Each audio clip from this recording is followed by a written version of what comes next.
फैजान आलम का एक प्रश्न है, ऐसा कौन सा सब्जेक्ट कॉम्बिनेशन है जिससे सबसे ज्यादा कैरियर ऑप्शन मिलते हैं? हाँ, ये बड़ा महत्वपूर्ण है ये अच्छा कि हाँ कि सबसे ज्यादा कैरियर ऑप्शन किस सब्जेक्ट कॉम्बिनेशन से मिलते हैं। अब इसमें भी रुचि के ऊपर ही है कि आपकी रुचि अगर प्राध्यापक बनने की है तो उसके लिए सब्जेक्ट कॉम्बिनेशन अलग हो जाएगा। वस्तुतः प्राध्यापक बनने के लिए अब सब चीज का हमें ध्यान रखना पड़ेगा।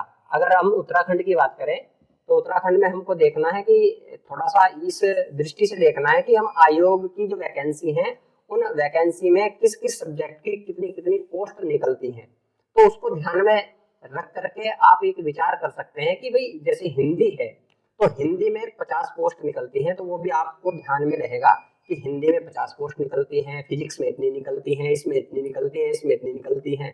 तो इस प्रकार से, और आज के समय में जो सबसे ज्यादा जरूरी है तो उसको देख करके आप अपना सब्जेक्ट का चयन कर सकते हैं। जैसे हिंदी में प्राय पोस्ट निकलती है तो हिंदी का चयन कर सकते हैं। संस्कृत में भी ठीक ठाक संख्या में वैकेंसी निकलती है, फिजिक्स में, केमिस्ट्री जो साइंस के सब्जेक्ट हो गए उनमें सब में निकलती है। पर आज की दृष्टि से अगर देखा जाए तो इसमें सब में आपको अधिक मात्रा में कैंडिडेट मिल जाएंगे, परंतु जो एक सब्जेक्ट है जिसमें हाल फिलहाल में लोगों का इंटरेस्ट जगा है वो सब्जेक्ट है योग। आप योग को लेकर के आप उसमें अपना कैरियर बना सकते हैं। उसमें दो प्रकार से, आप अगर असिस्टेंट प्रोफेसर तक जाना चाहते हैं तो योग से एमए करने के बाद आपको नेट पीएचडी करनी होगी, और उसके साथ साथ योगा जो ट्रेनर है उसके रूप में भी आपको अलग से जो आपकी कैरियर है तो उसमें आपको संभावना मिलेगी। तो ये जो सब्जेक्ट है तो इसमें कोई ऐसा वो नहीं है कि कोई सब सब्जेक्ट अपने लिए ठीक ही है। हाँ, ऐसा सब्जेक्ट चयन ना करें जिसमें नहीं मिल सकता है। हो सकता है उसमें तुम्हारा कोई दोस्त हो उसको बहुत अच्छे से मिल जाए, आप ना मिले, तो ऐसा भी हो सकता है। तो ऐसा तो कुछ होता नहीं है। खैर, जो भी आपको सब्जेक्ट चयन करना है वो बड़ी उससे मन से उसको आपको स्वीकार करना है और मन से ही उसको पढ़ना है, तो वो आपके लिए बहुत अच्छा हो जाएगा। हमारे विशेषज्ञों के द्वारा, इन प्रोफेसर्स के द्वारा बहुत ही मतलब मैं समझता हूँ कि कोई भी टॉपिक, कोई भी प्रश्न, करीब 30 से 40 प्रश्न हो गए हैं और डिफरेंट डिफरेंट एस्पेक्ट से कॉम्बिनेशन करके सब्जेक्ट को बताया गया है श्रीदेव सुमन यूनिवर्सिटी के या ऐसे कॉम्पिटिटिव पॉइंट ऑफ व्यू से।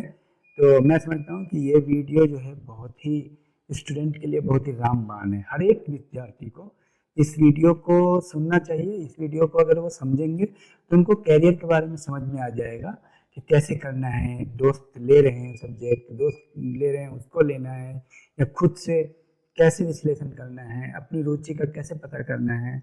कोई सब्जेक्ट है बहुत ज़्यादा फोकस कर रहे हैं कि आप वो सब्जेक्ट ले ले, बहुत अच्छा है, लेकिन आपकी रुचि नहीं है। तो इन सारे सवाल का हम लोगों की मालूमात पे जितना हो सकता है, मतलब 40-45 प्रश्नों को हमने इसमें सम्मिलित। नमस्कार दोस्तों, मैं डॉक्टर तीर्थ प्रकाश, एसोसिएट प्रोफेसर राजनीति विज्ञान विभाग, राजकीय महाविद्यालय मरगूपुर में कार्यरत हूँ। अभी हमारे सभी महाविद्यालयों में प्रवेश की प्रक्रिया गतिमान है और विभिन्न महाविद्यालयों में काउंसलिंग भी चल रही है।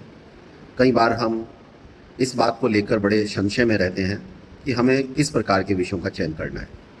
तो जहाँ तक मैं राजनीति विज्ञान विभाग का विद्यार्थी हूँ, राजनीति विज्ञान एक ऐसा विषय है जो समाज शास्त्रों में एक विषय माना जाता है और इसमें भी असीम संभावनाएं हैं। लेकिन काउंसलिंग के दौरान हमें इस बात का ध्यान रखना होता है कि हमें विषयों के साथ एक कॉम्बिनेशन बनाना होता है। कई बार वो कॉम्बिनेशन हमारे जो भविष्य के व्यवसाय हैं उनसे जुड़ा हुआ होता है। तो जहाँ तक राजनीति विज्ञान का प्रश्न है, राजनीति विज्ञान के साथ आप इतिहास को उसके कॉम्बिनेशन में रख सकते हैं, क्योंकि राजनीति विज्ञान का और इतिहास का, राजनीति और इतिहास आपस में एक दूसरे से जुड़े हुए हैं। कहा भी जाता है कि आज की राजनीति कल का इतिहास है और कल का इतिहास आज की राजनीति है। तो ये एक दूसरे से जुड़े हुए विषय हैं। इस विषय के साथ आप समाजशास्त्र को भी एक विषय के तौर पर अपनी चयन सूची में रख सकते हैं और इसी क्रम में आप आगे अर्थशास्त्र या शिक्षा शास्त्र, अन्य विषयों को भी आप इसमें रख सकते हैं। क्योंकि ये विषय आपको जनरल नॉलेज के पर्सपेक्टिव से बहुत मदद करता है। आप आगामी वर्षों में अगर आप पीसीएस की तैयारी करना चाहें या आईएएस की तरफ जाना चाहें तो ये विषय बहुत मदद करते हैं, क्योंकि ये विषय आपको एक अध्यापक होने की तरफ भी प्रोत्साहित कर सकते हैं। तो ये विषय आपको एमए या उसके बाद नेट पीएचडी करने के बाद भी आपको एक शिक्षक के तौर पर स्थापित कर सकते हैं। जहाँ तक एक भाषा का प्रश्न है तो हमें एक लैंग्वेज अपने साथ अवश्य रखनी चाहिए कि अगर आप ग्रेजुएशन में राजनीति विज्ञान के साथ इतिहास रखते हैं या अर्थशास्त्र रखते हैं, शिक्षा शास्त्र रखते हैं, जो भी हमारे मानकीय विषय हैं, उन विषयों में आप भाषा के तौर पर इंग्लिश विषय को भी ले सकते हैं, क्योंकि इंग्लिश विषय भी अपने आप में एक बहुत प्रभावशाली भाषा है और ये एक ऐसी भाषा है जो अकेले दम पर आपको एक अंग्रेजी के शिक्षक के तौर पर स्थापित कर सकती है, न केवल महाविद्यालयों में बल्कि विद्यालयों में टीजीटी के तौर पर या पीजीटी के तौर पर भी आप अंग्रेजी शिक्षक के अध्यापक हो सकते हैं। तो निश्चित तौर पर अगर आप हिंदी भाषा का चयन करते हैं तो हिंदी भाषा के साथ आपको भाषा के चयन में ये सचेत रहना चाहिए कि आपको कम से कम हिंदी के साथ संस्कृत भी अनिवार्य रूप से लेनी है, क्योंकि आगे चलकर जब आप भाषा का अध्यापक बनना चाहेंगे तब वहाँ हिंदी के साथ संस्कृत की अनिवार्यता बनी रहेगी। तो मैं आपसे अनुरोध करता हूँ, आपको प्रोत्साहित भी करता हूँ कि अगर आपको राजनीति विज्ञान विषय के साथ अन्य विषयों को लेना है तो आप सबसे प्राथमिक स्तर पर आप इतिहास को रख सकते हैं, आप समाजशास्त्र को रख सकते हैं, उसके बाद आप शिक्षा शास्त्र को रख सकते हैं। तो अन्य विषयों को आप इस बारे में रख सकते हैं। लेकिन ओवरऑल जो भी आप विषय चयन करें उनमें मेहनत करें तो आप हर विषय के साथ अपना तालमेल बना सकते हैं, क्योंकि ये जो विषय है ये आपको बहुत मदद करेगा। और आगामी सत्रों में अक्सर हमसे जब छात्र इस तरह की बातें करते हैं कि हमें किस तरह के विषय चयन करना है, या नए प्रवेशार्थी अक्सर ये सवाल मुझसे करते हैं, तो मैं ये सब जानकारी उनको देता हूँ और मैं समझता हूँ कि आज की जो जानकारी है ये आपको मदद करेगी। धन्यवाद। जय हिंद। आप सबका स्वागत है। राजकीय महाविद्यालय खानपुर और राजकीय महाविद्यालय मरगूबपुर मिल करके एक कैरियर काउंसलिंग सेशन, राज्य स्तरीय कैरियर काउंसलिंग सेशन ऑर्गेनाइज कर रहे हैं। इसमें विभिन्न बच्चों के बहुत सारे प्रश्न आ रहे थे कि बच्चे कौन से सब्जेक्ट कॉम्बिनेशन में। जाहिर सी बात है आजकल एडमिशन चल रहा है, नहीं सिर्फ उत्तराखंड में, पूरे भारतवर्ष में। तो सबसे बेहतरीन कॉम्बिनेशन क्यों होगा? क्योंकि गलत कॉम्बिनेशन के चयन से ना ही 3 साल आपका बर्बाद होगा, पूरी पूरी जिंदगी आपकी बर्बाद हो जाती है। फिर बार बार बच्चे अपना कॉम्बिनेशन सही करने के लिए अलग से फिर दूसरे सब्जेक्ट का बाद में चयन करते हैं, फिर 3 साल बर्बाद होता है। इससे आपका पूरा कैरियर प्रभावित होता है। इसी को ध्यान में रखते हुए 2 महाविद्यालयों के संगम से एक कैरियर काउंसलिंग सेशन, राज्य स्तरीय कैरियर काउंसलिंग सेशन आयोजन किया जा रहा है, जहाँ मरगूबपुर से डॉक्टर तीरथ सिंह का जो राजनीतिक विज्ञान से हैं उनका प्रतिनिधित्व है, और महाविद्यालय खानपुर से हमारे समन्वयक भी हैं कैरियर काउंसलिंग के, डॉक्टर भूपेंद्र, हमारी टीम पूरी। और तो आप सबका स्वागत है। अब हमारे साथ में डॉक्टर संजय कुमार हैं जो एजुकेशन के स्पेशलिस्ट हैं।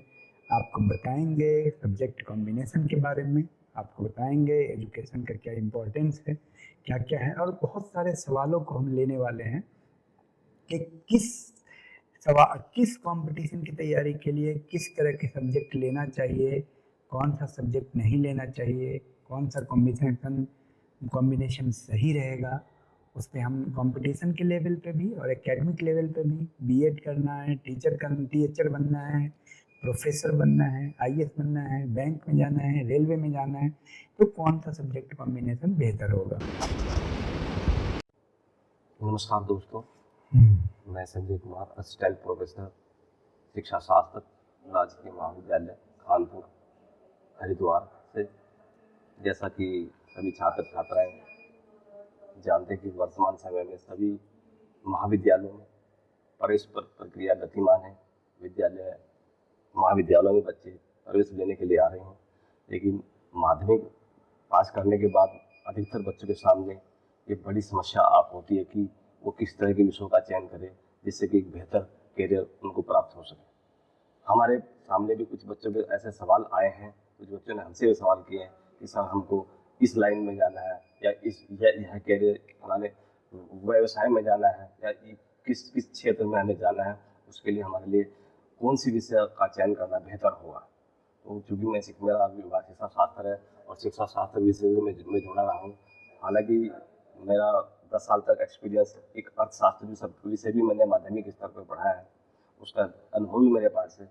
लेकिन चूँकि शिक्षा शास्त्र अपने आप में शिक्षा एक ऐसा टूल है जो मानव का सर्वांगीण विकास करती है, और सारे सब्जेक्ट जितने भी विषय महाविद्यालय में मेरे हिसाब से संचालित हो रही है वो सारी कहीं ना कहीं किसी न किसी रूप में शिक्षा शास्त्र विषय से अंत संबंधित। तो जो बच्चे शिक्षा शास्त्र लेना चाहते हैं या वो शिक्षा के क्षेत्र में अपना करियर बनाना चाहते हैं, या जिसका टीचिंग लाइन में जो कहते हैं कि हमें शिक्षक बनना है, चाहे वो प्राथमिक स्तर पर हो, चाहे वो माध्यमिक स्तर पर हो, चाहे वो उच्च शिक्षा के लिए हो, तो यह विषय उनके लिए काफ़ी मददगार साबित होता है। क्योंकि तमाम तरह की जितनी प्रतियोगी परीक्षाएं होती हैं उनमें टीचिंग एप्टीट्यूड से जुड़े विभिन्न प्रश्न पूछे जाते हैं, और जो बच्चा शिक्षा शास्त्र विषय से यूजी लेवल पे या पीजी लेवल पे अपने पाठ्यक्रम को पूरा करता है, उसको काफ़ी मात्रा में साइकोलॉजिकल, फिलोसफी की और जो हिस्ट्री ऑफ एजुकेशन और एजुकेशन टेक्नोलॉजी, काफ़ी चीज़ें उसको जानकारी प्राप्त हो जाती है और वो आसानी से इन सारी परीक्षाओं को आसानी से पास करने में सफल हो जाता है। तो मैं शिक्षा शास्त्र विषय के साथ आप अर्थशास्त्र भी ले सकते हैं, इतिहास भी ले सकते हैं, राजनीतिक विज्ञान भी ले सकते हैं और भाषाओं का चयन भी ले सकते हैं। भाषाओं का चयन शास्त्र विषय के साथ अगर आप करेंगे तो बहुत अच्छा। और साइकोलॉजी चूंकि आपको पता मनुष्य जीवन का एक बहुत बड़ा पार्ट भी है, ये घरेलू समस्याओं का समाधान करने में भी बहुत मददगार साबित होता है। तो चलिए, तो अब एक सवाल है, राहुल का एक सवाल है। राहुल एक स्टूडेंट, उसने कहा सर मैं यूपीएससी के साथ यूपीएससी की तैयारी करना चाहता हूँ, बीए में कौन सा प्रश्न लूँ? तो ये एक बेहतरीन सवाल है। तो देखिए, बीए में राहुल यूपीएससी की अगर तैयारी दिमाग में है तो आप हिस्ट्री, पॉलिटिकल साइंस, सोशियोलॉजी और हिंदी साहित्य, ये चारों कॉम्बिनेशन आपको जो भी ठीक लगता है, ये एक बेहतरीन सब्जेक्ट है और कोई भी एक सब्जेक्ट आप यूपीएससी के लिए रख सकते हैं, जीएस में भी काम आ सकता है। तो बेहतरीन कॉम्बिनेशन है, इसको आप ले सकते हैं। एक सवाल है, पूजा शर्मा नाम की लड़की है और देहरादून से ही है। उसका सवाल है कि सर मुझे यूकेपीएससी क्वालिफाई करना है, उत्तराखंड पब्लिक सर्विस कमीशन, तो उसके लिए कौन सब्जेक्ट बेहतर होगा? तो उसके लिए सबसे बेहतर सब्जेक्ट होगा हिस्ट्री, पॉलिटिकल साइंस, ज्योग्राफी और सोशियोलॉजी। इन 4 बेहतरीन सब्जेक्ट में से आप किसी का भी चयन कर लें, और अगर आप कॉम्बिनेशन में थोड़ा चेंज कर सकते हैं तो हिंदी भी रख सकते हैं। तो बेहतरीन सब्जेक्ट है, आप किसी को भी चयन कर लें। जीएस में ये सारे बहुत ही महत्वपूर्ण है। एक लड़का है आदित्य सिंह, वो एसएससी, बैंकिंग और रेलवे की तैयारी करना चाह रहा है। तो सब बेहतर कॉम्बिनेशन क्या होगा आदित्य सिंह के लिए? आदित्य सिंह से मैं ये कहूँगा सबसे पहले तो कि वो अब इससे पहले जितने भी सब्जेक्ट उसने पढ़े हैं, वैसे तो एसएससी या सीजीएल के लिए कोई विशेष विषय को चुनना कोई जरूरी नहीं होता है। वो उसके लिए सबसे पहले ग्रेजुएशन होना बहुत जरूरी होता है, और फिर वो किस विषय में वो एक्सपर्ट है, किस विषय को अच्छी तरह, किस विषय में उसका इंटरेस्ट है, किस विषय में उसकी रुचि है, इसको अच्छी तरह से बेहतर समझदारी के साथ कर सकता है। बिल्कुल उस विषय पे मतलब बैंकिंग में जाना चाहता है तो अकाउंटेंसी, इकोनॉमिक्स जैसे विषयों पे उसका थोड़ा केंद्र हो तो अच्छा रहेगा, उसके लिए बहुत अच्छा रहेगा अगर इस दिशा में जाना चाहता है। अच्छा, एक और चीज इसके साथ बीच में मैं बताना चाह रहा हूँ, जो विषय का आप चयन करते हैं सिर्फ इसलिए चयन न करें कि ये कॉम्बिनेशन अच्छा है, बस ये भी देखें कि आपकी रुचि किसमें अच्छी है। रुचि प्लस रुचि, कॉम्बिनेशन और भविष्य। आपने विषय तो बहुत अच्छे चुन के ले लिए, लेकिन पढ़ने का मन ही नहीं कर रहा है, तो फिर ये भी चीज़ें काम नहीं करती है। सर एक लड़की है यहीं मतलब लोकल के ही आसपास की, उसने पूछा है, उसका क्वेश्चन है मैं आगे चलकर लेक्चरर बनना चाहती हूँ 10+2 में, तो कौन सा कॉम्बिनेशन सही रहेगा? इसमें कॉम्बिनेशन की तो कोई बात ही नहीं है, वो किसी भी विषय से ग्रेजुएशन कर सकती है, स्नातक स्तर पर कोई भी ऐसे ले सकती है जिसमें वो लेक्चरर जिसमें नहीं। हाँ। उसके लिए ये जरूर लेक्चरर बनने के लिए बताइए। स्नातकोत्तर या पीएचडी का में स्नातकोत्तर जरूरी है। स्नातकोत्तर जिस विषय में होगा छात्र छात्रा वो उसी में पीएचडी में अप्लाई कर सकते बीए का कॉम्बिनेशन चाहिए? हैं। नहीं, बीए का कोई कॉम्बिनेशन नहीं चाहिए उसमें। ऐसा नहीं है, ऐसा कुछ जिसमें नहीं। क्या पीजे चाहिए। Yes, उसमें इस विषय में पीजी होना अच्छी चाहिए, बात है। प्लस वो बीएड होना चाहिए। हाँ, और वो बहुत बड़ी अच्छा। आसानी से छात्र छात्रा इस बात का विशेष ध्यान रखे, जिस विषय में उसकी रुचि है वो पीजी उसी विषय में बिल्कुल पीजी करे तो उसको बहुत जल्दी उस विषय में लेक्चरर करने के चांसेस बन जाएंगे। जी। साथ में डॉक्टर भूपेंद्र जी भी हैं और कैरियर काउंसलिंग देख रहे हैं ये कानपुर कॉलेज में। तो डॉक्टर भूपेंद्र जी संस्कृत से हैं, तो हमने बहुत सारे प्रश्न लिए हैं युवाओं के जो आए थे। सर थोड़ा आप ये बताइए, भूपेंद्र जी आपका स्वागत है। आप ये बताइएगा कि संस्कृत में विद्यार्थियों के लिए क्या मतलब स्कोप है, संस्कृत सब्जेक्ट कैसा है, संस्कृत के साथ कौन सा बीए में कॉम्बिनेशन अच्छा रहेगा, और कॉम्बिनेशन की आपके पास लिस्ट भी होगी, थोड़ा उसको भी बता दीजिएगा। कॉम्बिनेशन की लिस्ट पूरी बता दीजिए, कॉम्बिनेशन क्या है, अभी किस तरह से चयन करना है, इस पूरा बोल ही दीजिए। हमारा जो महाविद्यालय है वो श्री देव सुमन उत्तराखंड विश्वविद्यालय से संबद्ध है, और वहाँ के जो नियम हैं वो सब हमारे महाविद्यालय में लागू होते हैं। उन्होंने एक लिस्ट बनाई हुई है कला संकाय के लिए, जो आर्ट साइड है उसके लिए, इसी तरीके से उनकी साइंस साइड की लिस्ट है। जो कला संकाय है, कला संकाय में उन्होंने 5 ग्रुप रखे हैं, 6 ग्रुप रखे हैं सॉरी। उस 6 ग्रुप में जैसे का ग्रुप है, खा है, गा है, घा, इस प्रकार से उन्होंने 6 ग्रुप रखे हैं। उन 6 ग्रुप में सबसे पहला जो ग्रुप आता है उसमें आता है अंग्रेजी साहित्य, संस्कृत साहित्य और गणित। इन तीनों में से आप एक विषय का चयन कर सकते हैं। ये स्क्रीनशॉट मैं आपको डाल दूंगा, इसको आप देख लीजिएगा। हाँ। ग्रुप बी जो बनाया है उसमें इन्होंने विषय दिए हैं यूनिवर्सिटी ने। इसका तात्पर्य ये जो पूरी की पूरी लिस्ट हम बता रहे हैं, group A, group B, group C, group D, group E और ग्रुप एफ, ये जो हम लिस्ट बता रहे हैं इसका तात्पर्य केवल इतना है कि जब भी विद्यार्थी बीए में अपने सब्जेक्ट का चयन करेगा वो इन ग्रुपों में से केवल एक सब्जेक्ट का ही चयन कर पाएगा। जैसे ग्रुप ए में 3 सब्जेक्ट हैं, अंग्रेजी, संस्कृत और गणित, इसमें से एक सब्जेक्ट का चयन कर पाएगा। ग्रुप बी में इन्होंने कई विषय रखे हैं, ड्राइंग एंड पेंटिंग, अर्थशास्त्र, गृह विज्ञान, शारीरिक शिक्षा, मनोविज्ञान, मानव विज्ञान, ये रखे हैं। इनमें से किसी एक विषय का चयन कर पाएगा। ठीक इसी प्रकार से ग्रुप सी में से भी जो भूगोल, इतिहास, योग, संगीत और सैन्य विज्ञान, ये जो विषय रखे हैं इनमें से किसी एक विषय का चयन कर पाएगा विद्यार्थी। ग्रुप डी में इन्होंने विषय रखे हैं 3, शिक्षा शास्त्र, समाजशास्त्र और दर्शन शास्त्र। इन 3 में से किसी एक विषय का चयन कर पाएगा। ग्रुप ई में से हिंदी साहित्य और सांख्यिकी, इन दोनों में से किसी एक का चयन कर पाएगा। और ग्रुप एफ जो राजनीति विज्ञान है उसको अलग से केवल एक ही विषय वहां रखा है। इसका तात्पर्य ये हुआ कि राजनीति विज्ञान के साथ कोई भी विषय वो ले सकता है। ठीक इसी प्रकार से हिंदी के साथ भी वो अन्य विषय ले सकता है। क्योंकि मैं संस्कृत का विद्यार्थी हूँ और संस्कृत जो है वो भाषा में आती है, 3 भाषाएं मुख्य रूप से हैं, और इसके साथ साथ कुमाऊनी भाषा हो गई, गढ़वाली भाषा हो गई, उनको विद्यार्थी पढ़ते होंगे। पर मुख्य रूप से जो 3 भाषाएं हैं, हिंदी, संस्कृत और इंग्लिश, ये मानी जाती हैं। और इसमें मैं संस्कृत का विद्यार्थी हूँ। जो बच्चे भाषा में अपना कैरियर बनाना चाहते हैं और खास तौर पर हिंदी भाषा में, संस्कृत में जो अपना कैरियर बनाना चाहते हैं, संस्कृत लेकर के अपने जॉब में आना चाहते हैं, उनके लिए कोई जो सब्जेक्ट है उसका कॉम्बिनेशन कोई उस प्रकार से प्रभावित नहीं कर पाएगा जिस प्रकार से अन्य विषयों को लेकर के उसको दिक्कतें हो सकती है। जैसे आप संस्कृत के साथ साथ मुख्य रूप से जो विद्यार्थी होते हैं वो हिंदी का चयन करते हैं, संस्कृत के साथ आपको हिंदी का चयन करना है, उसके साथ आप कोई भी विषय लेकर के आप बीए कर सकते हैं। हिंदी लेकिन कंपलसरी है, परंतु हिंदी वाले के लिए ये समस्या हो जाएगी। संस्कृत वाले के लिए संस्कृत वाला हिंदी ले या ना ले, अच्छा, कोई दिक्कत नहीं, बहुत अच्छी बात है, कोई दिक्कत नहीं है। वो ले भी सकता है और नहीं भी ले सकता है, उसको कोई दिक्कत नहीं होगी। बिल्कुल, पर सब्जेक्ट कॉम्बिनेशन जो होता है कि भाई भाषा हम पढ़ रहे हैं तो संस्कृत भाषा पढ़ रहे हैं तो हिंदी तो आनी ही चाहिए, तो इसलिए विद्यार्थी हिंदी लेता है। लेकिन हिंदी वाले के लिए हिंदी वाले के लिए ये बहुत जरूरी है, खास करके उत्तराखंड में, कि उसको संस्कृत लेना उसके लिए अनिवार्य है। अगर वो उसका काम ऐसा हो जाएगा कि अगर उसने हिंदी भाषा का चयन किया है और हिंदी में कैरियर बनाना चाहता है और संस्कृत उसने बीए में नहीं लिया है, तो ये समझ लीजिए कि आगे चल करके उसको बहुत दिक्कतें आने वाली है।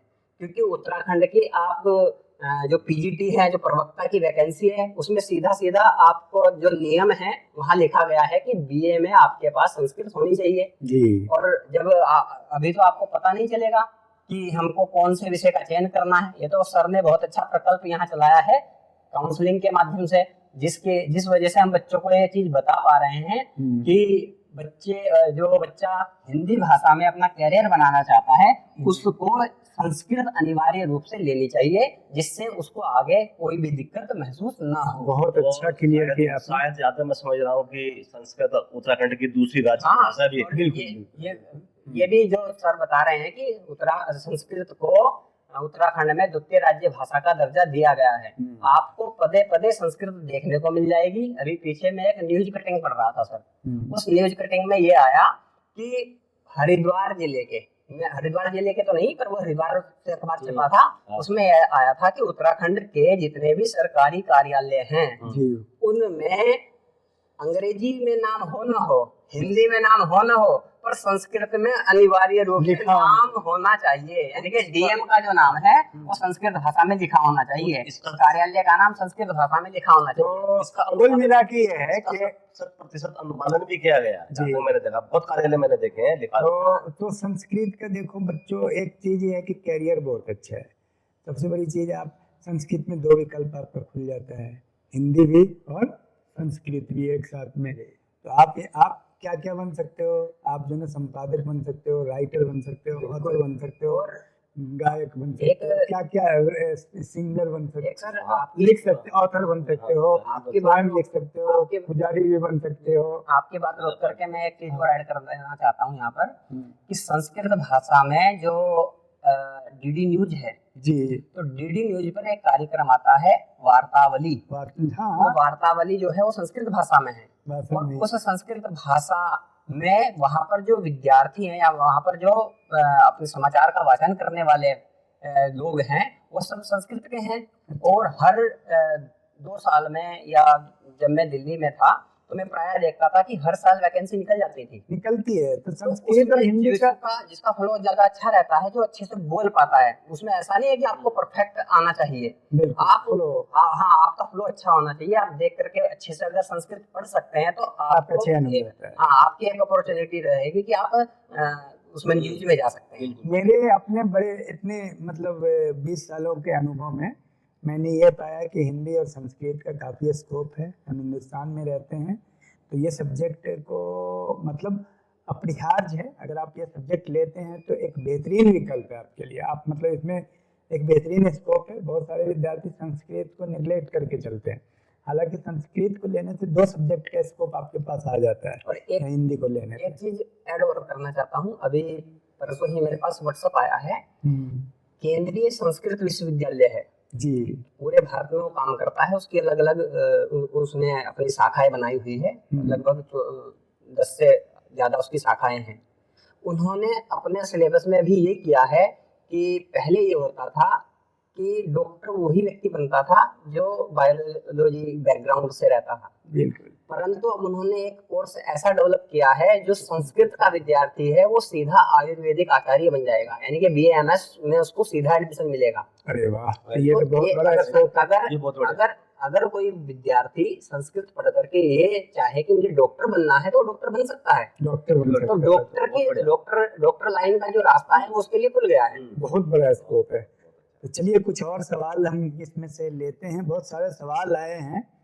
एक अमित यादव हैं, अमित यादव ने सवाल पूछा है, सर मुझे सोशियोलॉजी बहुत पसंद है, इसके साथ क्या लेना चाहिए? तो बहुत बेहतरीन है। आपको देखिए सर के द्वारा जो बताया गया था ग्रुप, आप उस ग्रुप में से कॉम्बिनेशन चुन लीजिएगा सोशियोलॉजी के लिए क्या बेहतर होगा। वैसे मैं आपको बता रहा हूँ अमित कि पॉलिटिकल साइंस, हिस्ट्री और हिंदी साहित्य, इन 3 में से जो भी आपको चयन करना हो, 2 सब्जेक्ट चयन कर लीजिएगा मेजर में, 3 सब्जेक्ट होता है, 2 मेजर है कि नहीं, और बाकी जो है तो मतलब पॉलिटिकल, हिस्ट्री और हिंदी में से जो भी आपको चयन करना हो सोशियोलॉजी के साथ आप चयन कर लीजिएगा 2 मेजर। ये बेहतरीन कॉम्बिनेशन होगा। तो मेजर का जो कॉन्सेप्ट है, अब जब अभी सिलेबस बदला है उसमें मेजर की जगह उन्होंने डीएससी उसका नाम डीएससी कर दिया। जी जी बिल्कुल। 3 जो सब्जेक्ट रहेंगे वो वो डीएससी डीएससी के रूप में हाँ। रहेंगे। एक सब्जेक्ट हमारा जीई होगा, एक सब्जेक्ट हमारा एईसी होगा, फिर उससे अगला सब्जेक्ट हमारा एसईसी तो होगा। जो पहले एक कोर होता था, 2 मेजर होता था, ठीक है, बाद में डीएससी हो गया, तो 3 सब्जेक्ट आप सोशियोलॉजी के साथ जो पसंद आए, जो खाने में हो, आप उसको ले लेंगे और वो आपके लिए बेहतर होगा। एक सवाल है, साक्षी मिश्रा है, साक्षी मिश्रा का सवाल है, सर पॉलिटिकल साइंस के साथ कौन से सब्जेक्ट अच्छे हैं? पॉलिटिकल साइंस के साथ कौन से सब्जेक्ट अच्छे हैं, तो बताइए सर कौन से सब्जेक्ट अच्छे होंगे? पॉलिटिकल साइंस के साथ अगर मैं जैसे तो देख लीजिए, बताया है कॉम्बिनेशन देखिए कि उसमें पॉलिटिकल साइंस के साथ तो इन सारों में पॉलिटिकल साइंस में ऐसा है कि अगर हम अपने महाविद्यालय की बात करें, यानी कि अपनी यूनिवर्सिटी की बात करें, तो पॉलिटिकल साइंस एक अलग से ग्रुप में डाला गया है। हाँ, तो अलग से इसके साथ आपके सभी ऑप्शन खुले, कोई भी ले सकते हैं, कोई भी आप ले सकते हैं, इसमें कोई पाबंदी हिस्ट्री ले सकते हैं, सोशियोलॉजी ले सकते हैं, ज्योग्राफी ले सकते हैं, ये तीनों बहुत अच्छे विकल्प हैं, इनमें से 2 चयन कर लें। कि विद्यार्थियों की जो पसंद होती है, जैसे सर ने बताया है कि इतिहास राजनीति साथ के साथ चलता है, उसके साथ साथ समाजशास्त्र भी उसके साथ चल सकता है जी। बाकी अर्थशास्त्र अगर जिसको इंटरेस्ट है तो वो भी मतलब ओपन है, इसमें बाध्यता नहीं है, इसके लिए सब ऑप्शन खुले हुए हैं। ठीक है। रोहित कुमार का प्रश्न है, कुछ सवाल ले लेते हैं 10-15, ठीक नहीं? आप बताइए, फिर ये बताएंगे, 2-3 सवाल ले लें। एक बात ये भी ऐड कर लेना चाहिए, कर दीजिए। महाविद्यालय सब्जेक्ट अलग अलग सब्जेक्ट, मुझे सब्जेक्ट उपलब्ध नहीं। हाँ बोलिए। एक सेकंड, अच्छा वो वाला, वो वाला चलिए कर देता हूँ, पहले उसी को कर, वीडियो का एडिटिंग करके ही, वो तो एडिटिंग हो गई ना, एडिटिंग होगा तो बाद में। पेनवा कहाँ लग गया है? पेन है आपको? ये पेन वो वही है ना जो गिफ्टेड है? हाँ तो ठीक है, इसमें अवलोकन लिख दें, क्या करें? ये तो साइन किया हुआ है, ठीक है।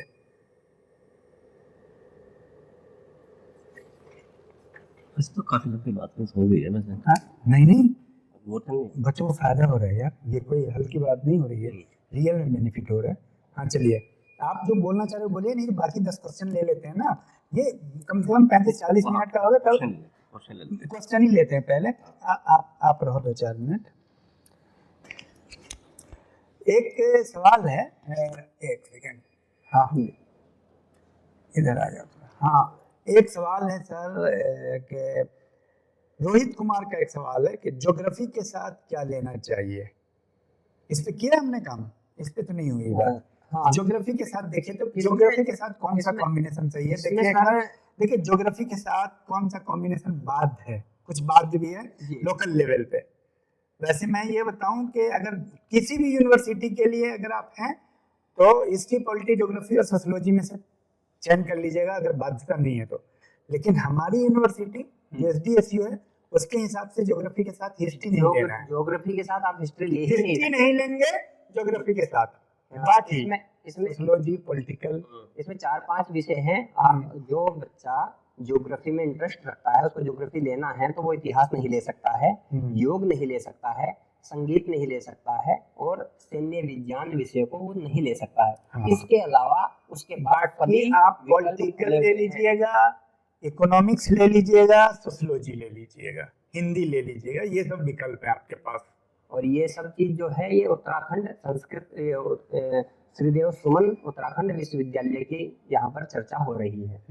हो सकता है कि जो अन्य विश्वविद्यालय हैं उन्होंने अपना ग्रुप कुछ अलग बनाया हो। अन्य विश्वविद्यालय में मैंने बताया आपको हिस्ट्री, पॉलिटी, ज्योग्राफी, इकोनॉमिक्स के कॉम्बिनेशन से जो आपको अच्छा मिल रहा है आप अपने पसंद से ले लीजिएगा वहाँ पे। लेकिन हमारे विश्वविद्यालय में ज्योग्राफी और हिस्ट्री के दोनों साथ नहीं ले सकते हैं, बस ये फर्क है। बाकी अन्य विश्वविद्यालय में अगर मिल रहा है तो कॉम्बिनेशन बेहतर है। एक सवाल और है, प्रिया सिंह कि सर हिस्ट्री के साथ कौन सा कॉम्बिनेशन बेहतर है। तो हिस्ट्री के साथ अगर आप चाह रहे हैं कहीं और, हमारी यूनिवर्सिटी के लिए, श्रीदेव सुमन यूनिवर्सिटी के लिए हिस्ट्री के साथ ज्योग्राफी लेने की बाध्यता है। मतलब हिस्ट्री के साथ ज्योग्राफी आप नहीं लेंगे, बाकी आप सोशियोलॉजी ले सकते हैं, पॉलिटिकल साइंस ले सकते हैं, हिंदी ले सकते हैं, ठीक है।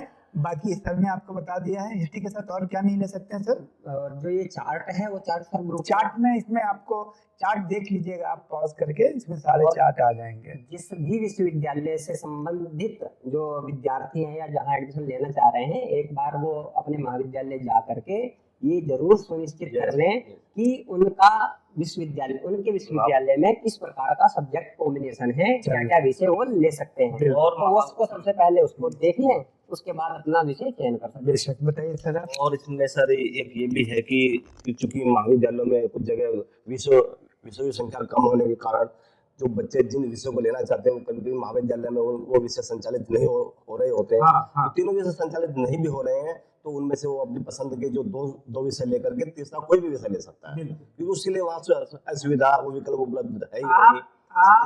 ये वीडियो आपकी सहूलत के लिए, लेकिन इसके साथ साथ थोड़ा आप देख लीजिए कि आपके महाविद्यालय में क्या मिल रहा है, आपकी यूनिवर्सिटी में क्या मिल रहा है। हमने सारी चीज़ बता दी है, लिस्ट भी दे दी है। आप अगर किसी अदर यूनिवर्सिटी में हैं तो वहाँ भी ये चीज़ काम चलता है, लेकिन वहाँ का भी पता कर लीजिए, ठीक है जी बिल्कुल। एक और सवाल है निशांत का सवाल है, सर हिंदी के साथ कौन सा सब्जेक्ट लें। तो हिंदी के साथ तो सर आपने बताया, आप अच्छे से बता दीजिए हिंदी के साथ कौन सा कॉम्बिनेशन सही रहेगा। जैसा कि सर निशांत राज का भी सवाल है कि हिंदी के साथ कौन सा सब्जेक्ट हम लें। हिंदी के साथ आपको अनिवार्य रूप से संस्कृत लेना है, और संस्कृत लेकर के उसके साथ जो तीसरा जो डीएससी सब्जेक्ट है वो कोई भी आप चयन कर सकते हैं, जो भी आपको अच्छा लगता है। पर ये बात ध्यान रखनी है, क्योंकि हो सकता है अभी आपका इंटरेस्ट संस्कृत में ना हो, आपका इंटरेस्ट पूर्ण रूप से हिंदी में हो। तो मैंने बहुत से प्राध्यापक, साथ में अध्यापक भी बहुत ऐसे देखे हैं जो बीए कर जाते हैं, पीएचडी तक कर जाते हैं, उसके बाद जब जॉब की तैयारी करते हैं तो फॉर्म भरते हैं तो वहां लिखा देखते हैं कि हमको बीए में संस्कृत होनी चाहिए। तो फिर उनको दिक्कत आती है। तो वो एक सब्जेक्ट से मैंने उनको बीए करते देखा है और कईयों से सुना भी है, तो इसलिए ये समस्या आप लोगों के सामने ना आए। तो इसलिए बीए में हिंदी के साथ आपको अनिवार्य रूप से संस्कृत लेना है, और संस्कृत न केवल इसलिए पढ़ना है क्योंकि वो हमारी बाध्यता है, टीजीटी पीजीटी के लिए संस्कृत को इसलिए भी पढ़ना है। इससे पहले मैं दिल्ली के मिरांडा हाउस में पढ़ाता था, तो वहां पर लगभग मेरी क्लास में 30 के आसपास बच्चे थे बीए स्तर पर मेरे सेशन में। तो उसमें मैंने सबसे पहले प्रश्न उनसे बच्चों से किया था कि आप लोग संस्कृत का आप लोगों ने चयन क्यों किया है। तो बीए स्तर के जो बच्चे थे उनमें से 30 में से लगभग 20 बच्चों का ये उत्तर था कि हमने संस्कृत का चयन इसलिए किया है क्योंकि हमें आगे जाकर के यूपीएससी की तैयारी करनी है, और यूपीएससी की जो तैयारी करनी है उस तैयारी के लिए जो संस्कृत का जो सिलेबस है वो निर्धारित है कि जो सिलेबस लगा हुआ है उसी में से ही पूछेंगे। नहीं तो जो हिस्ट्री अगर आप वहां पर चयन कर लेते हैं, हिस्ट्री का कोई ऐसा सिलेबस नहीं है जो पूरा निर्धारित हो।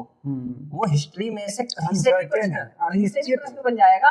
जहां तक आपका दिमाग नहीं जाता है वहां से भी प्रश्न पूछ लेगा। परंतु संस्कृत का ऐसा है, अगर रामायण वहां पर लगी हुई है तो रामायण आप पूरी पढ़ जाइए, उस रामायण में से ही प्रश्न पूछा जाएगा, महाभारत से ही प्रश्न पूछा जाएगा। तो इस वजह से ही यूपीएससी के लिए भी जो संस्कृत सब्जेक्ट है वो आप। और सवाल है सर, अंजलि का सवाल है सर, अंजलि कुमारी का, इंग्लिश के साथ कौन सा कॉम्बिनेशन अच्छा रहेगा। तो इंग्लिश के साथ देखो हिस्ट्री, पॉलिटी, सोशियोलॉजी, इन तीनों विषय में से, और ज्योग्राफी, इकोनॉमिक्स से जो भी आपके रुचि के अकॉर्डिंग है आप उसके हिसाब से ले लेंगे। वैसे भी इंग्लिश जो है वो सबके साथ सुटेबल हो जाता है, क्योंकि आजकल जितने भी सब्जेक्ट हैं वो अंग्रेजी में पढ़ाए जा रहे हैं। बिल्कुल बिल्कुल। तो इसलिए अंग्रेजी के मोहित चौहान हरिद्वार से, उनका सवाल है कि इकोनॉमिक्स के साथ कौन से सब्जेक्ट लेने चाहिए। तो मोहित, इकोनॉमिक्स के साथ आप देख लो रुचि, पॉलिटिकल साइंस है और ज्योग्राफी है, पॉलिटिकल सबके साथ ले सकते हो। हिंदी होता है, फिर आपको इकोनॉमिक्स होता है, ज्योग्राफी होता है, ये सब देख लीजिएगा। एक सर मैं हाँ आप बताइए तो मोहित जैसे सर। मोहित का जो प्रश्न था इकोनॉमिक्स कि के साथ। इकोनॉमिक्स के साथ, हम्म, तो इकोनॉमिक्स के साथ जैसे सर ने बताया आप पॉलिटिकल ले सकते हैं, पर मैं यहाँ पर एक भाषा के लिए कहूंगा, क्योंकि आगे अभी तो आप कुछ भी लेकर के आप पढ़ सकते हैं, बीए कर सकते हैं, परंतु आने वाले समय में जब आप इस पर यानी कि शोध के रूप में अगर आप इसको देखते हैं, तो उसके लिए मैं कहूंगा कि आप इकोनॉमिक्स के साथ आप इंग्लिश भाषा अनिवार्य रूप से लें, बिल्कुल, क्योंकि क्योंकि- इंग्लिश अच्छी होनी जरूरी है। क्योंकि अगर आपको इंग्लिश आती होगी तो इकोनॉमिक्स की अधिकतर जो पुस्तकें हैं वो फिर आपको इंग्लिश भाषा में मिलेंगी, अच्छी अच्छी पुस्तकें। तभी आप तो वो सही- जब आपको इंग्लिश अच्छे से आ जाएगी तब आप उनको पढ़ भी बहुत पाएंगे। जरूरी तो है वो बहुत इकोनॉमिक्स के हाँ, स्टूडेंट। इकोनॉमिक्स के लिए इंग्लिश मुझे लगता है कि एक सवाल है शिवानी गुप्ता का, थोड़ा अलग टाइप का सवाल है कि सर मुझे एलएलबी करना है, बीए में क्या लूं? ठीक है, तो देखिए एलएलबी करने के लिए सबसे बेहतरीन चीज है कि पॉलिटिकल साइंस आप ले लो, क्योंकि आपको संविधान समझ में आएगा, सरकार क्या है बेसिक लेवल पे, क्योंकि वहीं से डिराइव्ड है आपको लॉ वगैरह, तो आपका बेसिक हो जाता है पॉलिटिकल साइंस। और हिस्ट्री भी आप ले सकते हैं, क्योंकि हिस्ट्री जो है ना आपके कैसे कैसे संविधान का निर्माण हुआ, ये सारी हिस्ट्री ऑफ कॉन्स्टिट्यूशन, वो सारी चीज़ें। और सोशियोलॉजी भी आप ले सकते हो, क्योंकि सोसाइटी को अगर नहीं समझोगे तो बेहतरीन वकील नहीं बन सकते हो। तो ये 3 सब्जेक्ट में से आप चुन लेंगे जो भी आपको अच्छा लगेगा। आर्यन है, आर्यन का सवाल है सर मुझे जर्नलिज्म में जाना है, क्या चुनूं? तो आर्यन देखो, जर्नलिज्म में जाने के लिए लैंग्वेज आपके पास होना बहुत ज़रूरी है, या तो हिंदी इंग्लिश ऑप्शन है, दोनों सब्जेक्ट दोनों का अगर मिल रहा है तो आप देख लीजिएगा। हिंदी या इंग्लिश में से एक लैंग्वेज होना आपके लिए बहुत ज़रूरी है। एक जो है पॉलिटिकल साइंस और एक सोशियोलॉजी में प्रेफर करूंगा कि सोसाइटी का आप स्टडी करेंगे, सोसाइटी में कौन सी घटना घट रही है, क्या हो रही है, आपको जागरूक रहना है जर्नलिज्म के लिए। और लैंग्वेज तो बहुत जरूरी है, और भारत में रह रहे हो तो हिंदी भी जरूरी है, ये भी जान लो, क्योंकि ऐसा है ना इंग्लिश में जर्नलिज्म में अच्छी बात है, लेकिन हिंदी भी कंपलसरी है, तो आपको दोनों ही लैंग्वेज पे कमांड हासिल करना पड़ेगा, चाहे सब्जेक्ट आपका कोई भी हो। तो हिंदी इंग्लिश आप रख लेंगे, सोशियोलॉजी और पॉलिटिकल साइंस, ताकि आपको। हाँ, मुस्कान कुमारी का प्रश्न है सर मुझे सोशल वर्क में करियर बनाना है। बहुत अच्छा सवाल है, ये मेरे सब्जेक्ट से रिलेटेड है, चूँकि मेरा सब्जेक्ट सोशोलॉजी है। तो मुस्कान, सोशियोलॉजी का ही पार्ट होता है सोशल वर्क, उसका एक पार्ट होता है MSW BSW master in social work. तो सोशियोलॉजी कंपलसरी है, क्योंकि उसमें आप काम करेंगे, BA MA करेंगे तो आप आगे NGO में काम कर सकते हैं। पॉलिटिकल साइंस भी ले सकते हैं, साथ में साइकोलॉजी, क्योंकि साइकोलॉजी भी समझना ज़रूरी है, सोसाइटी में आप जिसके साथ काम करते हो, उठते बैठते हो। तो सोशियोलॉजी है, पॉलिटिकल साइंस है, साइकोलॉजी है, सोशल वर्क के लिए बहुत बेहतरीन सब्जेक्ट है। दीपक का है सर सवाल, सर आसान सब्जेक्ट चुनूं या कॉम्पिटिटिव एग्जाम वाले, बताइए। जैसा कि दीपक सिंह इसने हाँ। सर प्रश्न पूछा है कि सर आसान सब्जेक्ट चुनो या कॉम्पिटिटिव एग्जाम वाले। अब इस प्रश्न से मेरा जो मत है वो बिल्कुल भिन्न है। सब्जेक्ट कोई भी आसान नहीं होता है, बिल्कुल, और सब्जेक्ट सारे आसान होते हैं। अगर आपका इंटरेस्ट है, पढ़ने में रुचि है, तो आपके लिए सभी जो सब्जेक्ट हैं वो आसान हैं।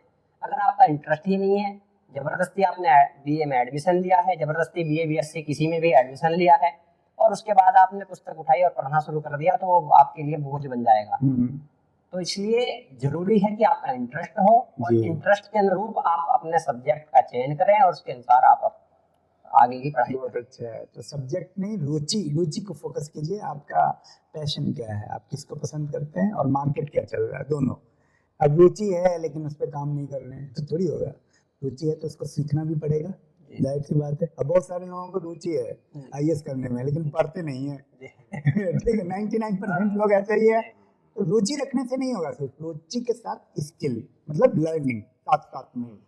और कल नहीं आता है, आज से लर्निंग। अगर आपकी जुबान पे आज होता है 10 मिनट के बाद, ठीक है, तो वो जाहिर होता है।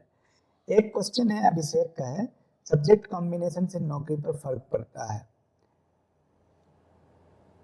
हाँ, सब्जेक्ट कॉम्बिनेशन पे नौकरी पर फर्क पड़ता है कि आप कौन सा सब्जेक्ट लेते हैं, किसकी डिमांड है, क्या। वैसे सबसे जो इम्पोर्टेंट है वो आपकी रुचि है, मैं आपको ये बताऊं। बाकी आप मार्केट किस चीज़ का, जैसे अभी लैंग्वेज का आपको बोला, लैंग्वेज का बहुत ज़्यादा मार्केट है। लैंग्वेज अगर आप सीख लेते हो तो आप मीडिया में जा सकते हो, नेशनल चैनल पे जा सकते हो, बहुत सारे मल्टीनेशनल मतलब मीडियाज़ हैं जो भी हैं भारत में चल रहे हैं। आप अपना यूट्यूब चैनल खोल सकते हो, वो बहुत अच्छा स्कोप है क्योंकि आपके लैंग्वेज पे कमांड होना ज़रूरी है। तो बाकी रुचि उसको आपको, मैं तो कहता हूँ सब्जेक्ट का स्कोप नहीं होता है, स्कोप तो इंसान का होता है, क्योंकि उसी सब्जेक्ट को एक पढ़ता है तो बहुत कमाता है, दूसरा तो पढ़ता है तो नौकरी नहीं मिलती। तो ठीक है, तो सबसे बड़ा स्कोप जो है ना उस इंसान का है कि एक व्यक्ति हिंदी पढ़ता है, हिंदी का बहुत बड़ा प्रोफेसर हो गया, एक व्यक्ति फिजिक्स पढ़ रहा है लेकिन कुछ नहीं कर रहा है, तो फिजिक्स, वो फिजिक्स तो कोई मतलब नहीं हुआ ना उस फिजिक्स का, उससे अच्छा हिंदी पढ़ लो, बेहतरीन है कि वो चीज़ है। तो काजल सिंह का सवाल है सर बीए के बाद यूपीएससी में ऑप्शनल बदल सकते हैं? बहुत बेहतरीन सवाल है काजल। ये कि बीए के बाद ऑप्शनल का क्या है, वो आप ऑप्शनल जो है ना कंपलसरी वो नहीं होता है जो आपका बीए में होता है। आप बीए में कोई भी सब्जेक्ट लो, उसमें से भी ले सकते हो और उसमें से नहीं भी ले सकते हो। जैसे अगर आपका सब्जेक्ट बीए में सपोज के फिजिक्स है, केमिस्ट्री है और बायोलॉजी है, और अगर आप चाह रहे हो कि हिस्ट्री से या सोशियोलॉजी से या हिंदी साहित्य से यूपीएससी करें तो आप कर सकते हो, सब्जेक्ट की बाध्यता नहीं होती। एक और है कि जैसे इन्होंने पूछा है कि बीए के बाद यूपीएससी में ऑप्शनल बदल सकते हैं क्या? हाँ, तो अब ऐसा है कि बीए जो कर रहा है और कोई बीएससी कर रहा है, तो बीएससी वाला भी यूपीएससी की तैयारी करता है, तो बीएससी वाले के लिए तो बिल्कुल ही सब्जेक्ट अलग हो गए, उसको तो नए सिरे से सब चीज की तैयारी करनी है। हाँ, तो इसलिए उसका तो कोई वो नहीं है कि आपको जो सब्जेक्ट, जो सिलेबस निर्धारित किया है वो आपको करना है, और जिसमें आपकी रुचि है वो भले ही आपका संस्कृत हो, चाहे हिंदी हो, चाहे इतिहास हो, चाहे पॉलिटिकल साइंस हो। और ये है कि इतिहास कोई छोटा मोटा विषय तो नहीं है, सब्जेक्ट बहुत नहीं है, एक्सटेंसिव है। बहुत बड़ा है। उसमें से जो प्रश्न बनेंगे वो बड़े गंभीर बनेंगे, बहुत कहीं से भी वो पूछ सकते हैं। हाँ, विवेक कुमार का सवाल है, कुछ और सवाल है मैं ले लेता हूँ, उससे बच्चे का कॉन्सेप्ट क्लियर होगा। सर सबसे स्कोरिंग सब्जेक्ट कौन सा है? देखो, स्कोरिंग सब्जेक्ट करके कुछ भी नहीं होता। कोई सब्जेक्ट इस साल सबसे ज्यादा स्कोर करता है सपोज, फिर अगले 3 साल के बाद कोई और सब्जेक्ट स्कोर करता है। ऐसा देखा गया है कि 3-4 साल एक सब्जेक्ट स्कोर करता है, चलो फ्लक्चुएशन देख लेते हैं, लेकिन ऐसा नहीं है कि मतलब 70% उसी सब्जेक्ट से आईएएस करता है, ऐसा नहीं होता। स्कोर थोड़ा हाई हो जाता है किसी एक सब्जेक्ट का, लेकिन और सब्जेक्ट से भी। तो इसलिए स्कोरिंग सब्जेक्ट ना सोच करके रुचिकर सब्जेक्ट पे आप ध्यान रखें कि आपका इंटरेस्ट किस पे है। ये सर श्रेया पांडे का प्रश्न लीजिए सर। जी, श्रेया पांडे सर, एमए और पीएचडी करनी है, अभी क्या ध्यान रखूं? सबसे पहले तो इस चीज का ध्यान रखना है कि एमए आपको किस विषय से करनी है, क्योंकि जिस विषय से आप एमए करेंगे उसी विषय से आगे जा करके आप भविष्य में पीएचडी करेंगे। और इसके लिए महत्वपूर्ण जो चीज है वो रुचि है, जैसा कि बार बार बताया जा रहा है। अगर आपको हिंदी भाषा में रुचि है तो आप हिंदी भाषा से एमए करके फिर पीएचडी के लिए आप अपना रास्ता तलाश सकते हैं। ठीक उसी प्रकार से अगर आपको संस्कृत भाषा में रुचि है, या आपको, क्योंकि संस्कृत भाषा जो है वो एक भाषा ही नहीं है, वो पूरा इतिहास है। बहुत क्योंकि संस्कृत में जब मैं क्योंकि दिल्ली विश्वविद्यालय में पढ़ा हूँ, अब यहाँ पर तो केवल संस्कृत को एक लैंग्वेज के तौर पर देखते हैं, भाषा के तौर पर देखते हैं। संस्कृत तो संस्कृत केवल संस्कृत ही नहीं है, केवल भाषा ही नहीं है, पूरी संस्कृति है।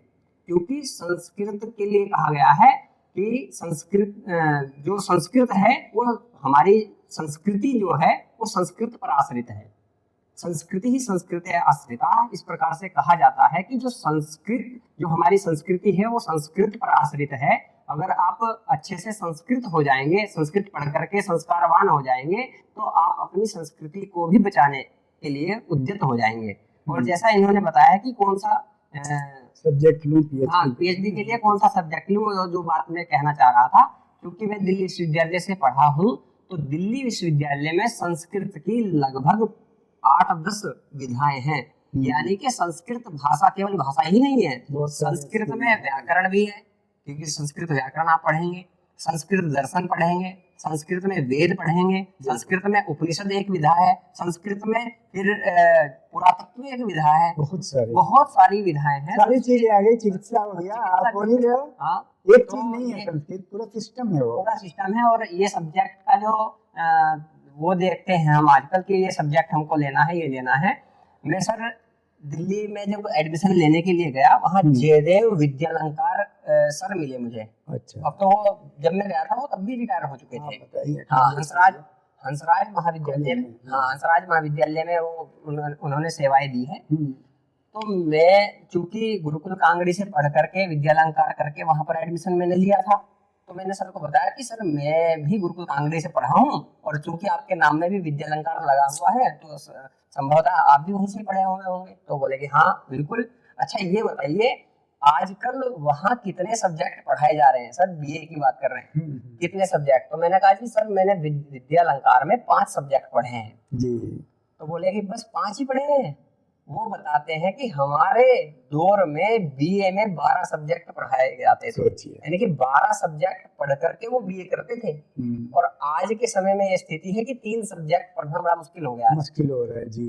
तो फिर भी ये जो नीति है, जो हमारी एनईपी है, नई शिक्षा नीति है, इसमें इन्होंने 3 मेजर सब्जेक्ट के साथ साथ कुछ और विषय पढ़ाने की कोशिश हमारी सरकार जो है कुछ स्किल भी कर रही है, स्किल भी जोड़ रही है, परंतु विद्यार्थियों के लिए कठिन हो जा रहा है। पर यह है कि वो कुल मिलाकर के यह है कि विद्यार्थियों को उससे लाभ ही होना ही है बिल्कुल। हाँ, क्योंकि ऐसा है कि अगर आप पढ़ लेते हैं कोई भी विषय, अगर आप पढ़ लेते हैं और स्किल नहीं है, हो सकता है आपको बहुत अच्छे से संस्कृत आती हो, कोई फायदा नहीं। पर कोई व्यक्ति आपसे पूछता है, अगर आप उसको बता ही नहीं पाओगे तो आपको कितनी आती रहे उससे कोई मतलब नहीं बैठता है।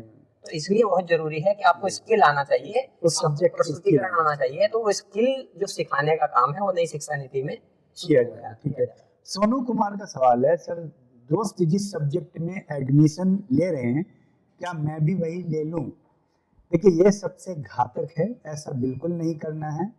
आपको अपने कैरियर के हिसाब से, गोल के हिसाब से, रुचि के हिसाब से अपने आप को चुने। आप दोस्त को बिल्कुल नहीं नकल करें, यही सबसे बड़ा मिस्टेक है लाइफ का। खुशी अग्रवाल का प्रश्न है, सर अगर गलत सब्जेक्ट चुन लिया तो? इस सवाल का आप जवाब दीजिए सर, खुशी अग्रवाल का, और कंटिन्यू रखिए, मैं तो इसको देख रहा हूँ। सबसे पहले तो जो ये प्रश्न है कि गलत सब्जेक्ट चुन लिया तो क्या होगा, सबसे पहले तो ये जरूरी है कि आपको बहुत विचार पूर्वक, हम तो कई बार काउंसलिंग में आप बच्चों को कहते हैं कि कोई जल्दबाजी, एडमिशन लेने के लिए कोई जल्दबाजी नहीं करनी है। आपके परिवार में या फिर आपके गांव में या फिर आपके शहर में जो भी, या आपके संपर्क में जो भी पढ़ा लिखा व्यक्ति है या जो जिसको आप पढ़ा लिखा समझते हैं, आप उससे विचार विमर्श कर सकते हैं। और विचार विमर्श करने के बाद ही आपको सब्जेक्ट का चयन करना है। अगर आप इस प्रकार से सब्जेक्ट का चयन करेंगे, विचार विमर्श करके सब्जेक्ट का चयन करेंगे, तो आपको गलत सब्जेक्ट वाला जो ये प्रश्न उठाया है ये उत्पन्न ही नहीं होगा। और गलत सब्जेक्ट का मतलब तो मैं ये समझ ही नहीं पा रहा हूँ कि सब्जेक्ट कोई भी गलत नहीं होता है। आपकी हो सकता है आपकी रुचि नहीं होगी उस सब्जेक्ट में, इसलिए वो आपके लिए गलत हो सकता है। और कई बार तो ऐसा देखा जाता है कि संप्रति जो आज के समय में, यानी कि मेरी, अगर कोई विद्यार्थी से हम पूछते हैं कि भाई आपकी क्या बनने की इच्छा है, तो वो बोलता है कि भाई मेरे वकील बनने की इच्छा है, तो हम उसको सजेशन देंगे कि आप पॉलिटिकल साइंस ले लो। और जो इच्छा है ना ये बदलती रहती है। आप जैसे जैसे बौद्धिक बनते जाएंगे, जैसे जैसे आप में बुद्धिमत्ता का आपका विकास होता जाएगा, तो हो सकता है आपका जो उद्देश्य है वो भी विस्तारित हो जाए, आपका जो उद्देश्य है वो विस्तार को प्राप्त कर ले। और उसमें जो आपकी जो अभी इच्छा है कि मुझे एक वकील बनना है, हो सकता है आने वाले समय में आपको लगे कि वकील बनने में उतना मेरा इंटरेस्ट नहीं है और मुझे तो यूपीएससी की तैयारी करनी है। तो इस चीज का भी आप लोग ध्यान रखेंगे कि जो समय समय पर इच्छाएं बदलती रहती हैं, और उन इच्छाओं के अनुरूप आप ये कदापि मन में ना लाएं कि ये सब्जेक्ट हमने गलत चयन कर लिया है। क्योंकि विद्या के विषय में कहा जाता है कि विद्या कभी बांझ नहीं होती, वो हमेशा आपको काम आती है। वो कभी भी ऐसा नहीं होता कि वो बेकार हो गई है। विद्या हमेशा आपको साथ देती है। हो सकता है वो कैरियर में आपका साथ ना दे पाए, पर मनुष्य के रूप में जब आपने जीवन मिला है आपको, तो ये मनुष्य जीवन में भी आपको कहीं ना कहीं वो आपको फल प्रदान करेगी।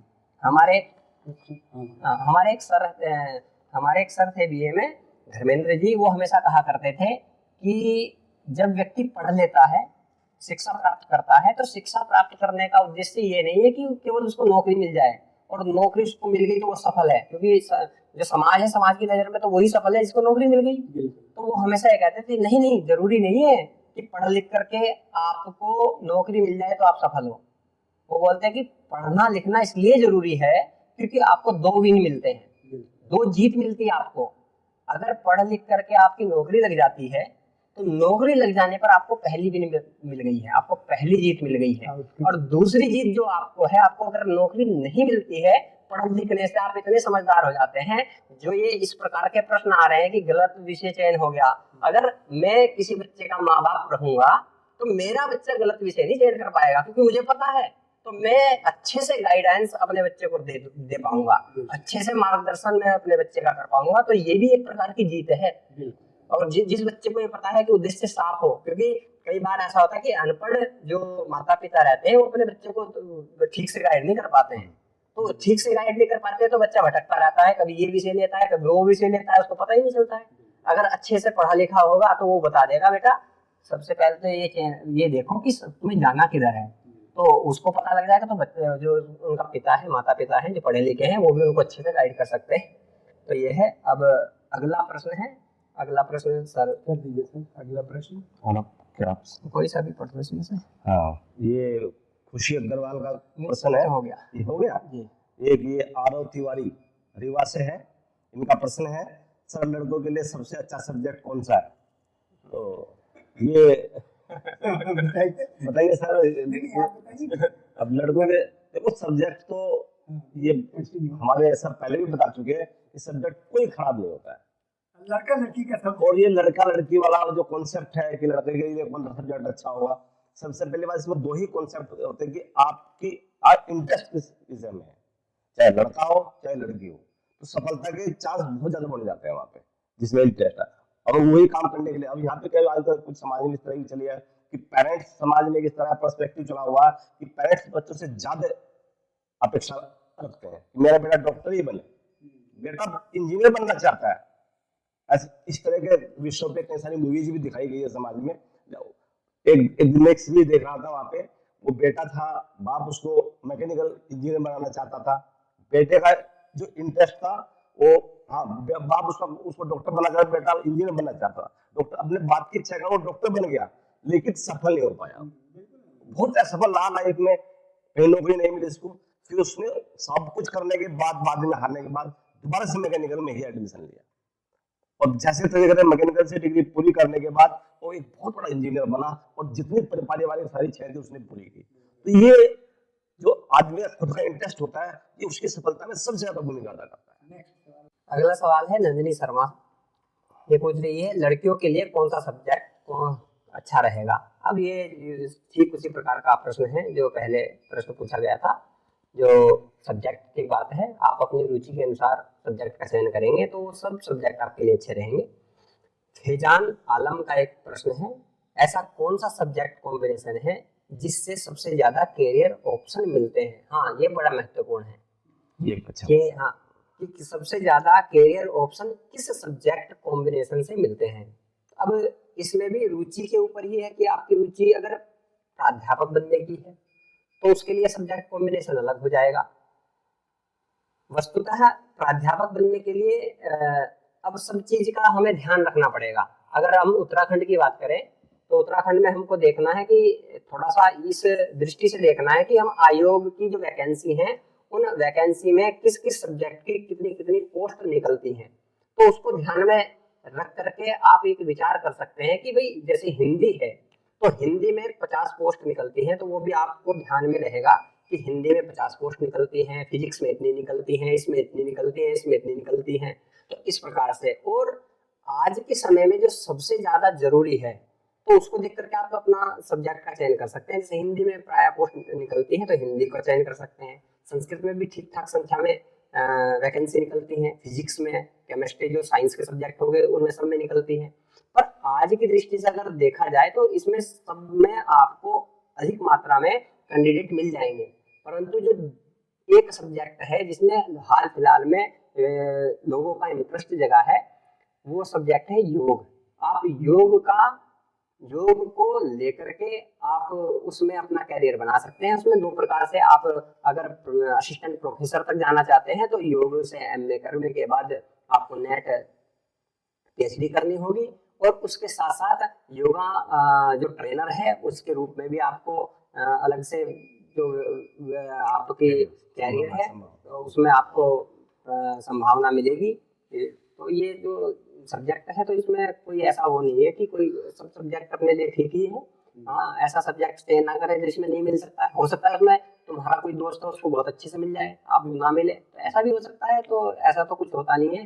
खैर जो भी आपको सब्जेक्ट चयन करना है वो बड़ी उससे मन से उसको आपको स्वीकार करना है और मन से ही उसको पढ़ना है, तो वो आपके लिए बहुत अच्छा हो जाएगा। हमारे विशेषज्ञों के द्वारा, इन प्रोफेसर्स के द्वारा बहुत ही मतलब मैं समझता हूँ कि कोई भी टॉपिक, कोई भी प्रश्न, करीब 30 से 40 प्रश्न हो गए हैं और डिफरेंट डिफरेंट एस्पेक्ट से कॉम्बिनेशन करके सब्जेक्ट को बताया गया है श्रीदेव सुमन यूनिवर्सिटी के या ऐसे कॉम्पिटिटिव पॉइंट ऑफ व्यू से। तो मैं समझता हूँ कि ये वीडियो जो है बहुत ही स्टूडेंट के लिए बहुत ही रामबाण है। हर एक विद्यार्थी को इस वीडियो को सुनना चाहिए। इस वीडियो को अगर वो समझेंगे तो उनको कैरियर के बारे में समझ में आ जाएगा कि कैसे करना है। दोस्त ले रहे हैं सब्जेक्ट, दोस्त ले रहे हैं उसको लेना है, या खुद से कैसे विश्लेषण करना है, अपनी रुचि का कैसे पता करना है। कोई सब्जेक्ट है बहुत ज़्यादा फोकस कर रहे हैं कि आप वो सब्जेक्ट ले ले बहुत अच्छा है, लेकिन आपकी रुचि नहीं है। तो इन सारे सवाल का हम लोगों की मालूमात पे जितना हो सकता है, मतलब 40-45 प्रश्नों को हमने इसमें सम्मिलित किया है, तो बहुत बेहतरीन। Thank you, all the best. ज़्यादा से ज़्यादा विद्यार्थियों को इसका लाभ मिलना चाहिए और हर एक विद्यार्थी तक आपके दोस्तों तक ये पहुंचना चाहिए ताकि उनको भी पता चले, क्योंकि सबसे ज़्यादा दिक्कत आती है अवेयरनेस की। लोगों को पता नहीं है, सीनियर स्टूडेंट से पूछते हैं उनको नहीं पता है, बीए फर्स्ट ईयर वाले सेकंड ईयर वाले से पूछते हैं, सेकंड ईयर वाला थर्ड ईयर से मतलब पूछते हैं। टीचर के पास जाने में उनको कम्युनिकेशन गैप लगता है, पूछते नहीं हैं। तो ये वीडियो उस सहूलत के लिए है ताकि आसानी से विद्यार्थी समझ सके, और कभी भी किसी और की रुचि को अपने ऊपर मतलब हावी मत होने दीजिए। किसी और को हिस्ट्री पसंद है उनके अनुसार मत लीजिए, आप अपने रुचि से, आप अपने इच्छा से और कैरियर के हिसाब से, जैसे ने बताया सर ने कि कैरियर का चयन कैसे करें, किन सब्जेक्ट को लें नहीं लें। तो thank you, all the best. बहुत अच्छा लगा और हमारे सभी आगंतुकों का, सभी मेहमानों का, सभी विशेषज्ञों का मैं शुक्रिया अदा करता हूँ, थैंक यू कहता हूँ। उन सब लोगों ने बहुत अच्छे से आपको सारी बातें बताई। गोरखपुर कॉलेज के विशेषज्ञ डॉक्टर तीरथ प्रकाश जी का, कि वो भी हमारे साथ मिल करके इस मुहिम में साथ काउंसलिंग सेशन चलाया स्टेट लेवल पे। Thank you doctor Tirath Prakash, thank you very much. Margopur के प्रिंसिपल का भी मैं धन्यवाद अदा करता हूँ। Thank you, all the best.